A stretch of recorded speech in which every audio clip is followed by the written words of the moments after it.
वेळोवेळी स्वप्नात मृतक आत्मा येणे किंवा मृतक माणसं दिसणे किंवा आपल्या कुलाचे कोणी गेलेले त्यांच्या भास करून दुसरे व्यक्ती दिसणे. असं काय होतं की स्वप्नात मृतक व्यक्ती येतात आणि ते आपल्याला काय सांगायचा प्रयत्न करतात ते आपण बघणार आहोत या व्हिडिओत.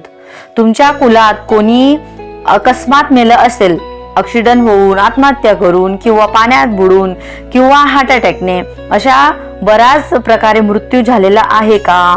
महिलांच्या डिलिव्हरी होता होता बऱ्याच गोष्टीमध्ये हे मृतक जे मेलेले अर्ध्या आयुष्यात जे मेलेले असतात त्यांची आत्म्याची तृप्ती होत नाही आणि मग ते ज्या व्यक्तीकडे माया ममता असते, प्रेमळ भावाचा असतो, त्याच्याकडे येऊन ते काही ना काही स्वप्नाद्वारे सांगायचा प्रयत्न करतात की आमच्या आत्म्याची तृप्तीसाठी तुम्ही काही ना काही करा किंवा त्यांना जे हवं आहे ते स्वप्नात येऊन सांगतात. उदाहरणार्थ, एका महिलेची सासू वारली होती आणि तिला त्यांनी बसवलेलं होतं. मग त्यांच्याकडनं ही चूक होत होती की तिला त्या मंदिरामध्ये दीपक लावत नव्हते, फक्त बसवून दिली, पाणी वगैरे टाकायचे, कधी मधी दीपक लावायचे. पण पितृपक्षाच्या 1 दिवस आधी अक्षरशः तिची सासू येऊन घरात रागारागातून दिवा काढते आणि दिवा घेऊन जाते. त्याच्यावरून ती महिलेला कळलं की आपल्या सासूबाईच्या मूर्त्या बसवलेल्या आहेत आणि त्या ठिकाणी आपल्याला दिवा लावायचा आहे.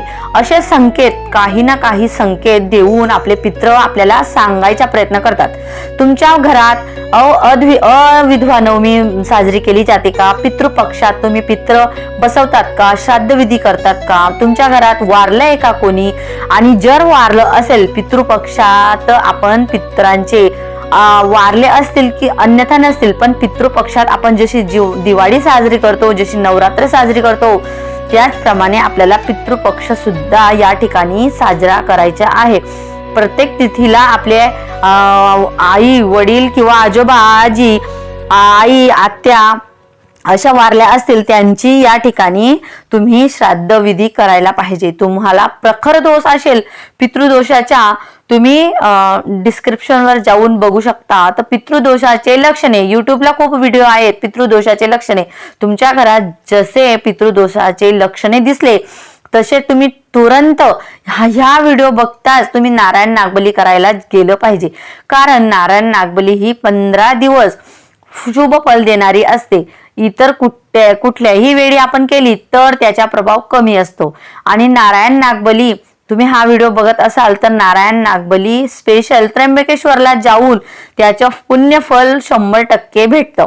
आणि नारायण नागबली केल्यावर तुम्हाला 1.25 महिने पाळणूक करायची आहे. 1.25 महिने कुणाच्या घरचं खायचं नाही, बाहेरचं खायचं नाही, कुणी बार भित्तरवर जायचं नाही, प्रेतयात्रावर जायचं नाही आणि पाळणूक केल्यावर मांस मदिरा पान करायचं नाही. ही पाळणूक केल्यावर तुम्हाला नक्कीच पितृदोषावरचे होणारे जे प्रभाव आहेत ते कमी होतील आणि तुमची आर्थिक, भौतिक, धार्मिक प्रगती होईल. मी ही गॅरंटीने सांगते. हा व्हिडिओ करण्याचे हे एकच पर्पस होतं, तर बरेचसे लोक पितृदोषातून निघत आहेत. त्यांना घरात पैसा टिकत नाही, भांडण, तंटा, कटकट, मनस्ताप, अपंग मुलं जन्माला येणे किंवा मुलंच न होणे, अशा बऱ्याचशा गोष्टी आहेत या पितृदोषामुळे होतात. तुम्हाला हा व्हिडिओ कसा वाटला कमेंटमध्ये नक्की सांगा आणि तुमचे जे प्रश्न असतील ते कमेंटमध्ये नक्की सांगून पाठवा, जेणेकरून मी तुमच्यासाठी अशाच माहितीचा व्हिडिओ तयार करेल. व्हिडिओला लाईक करा, शेअर करा, सबस्क्राईब करा. धन्यवाद.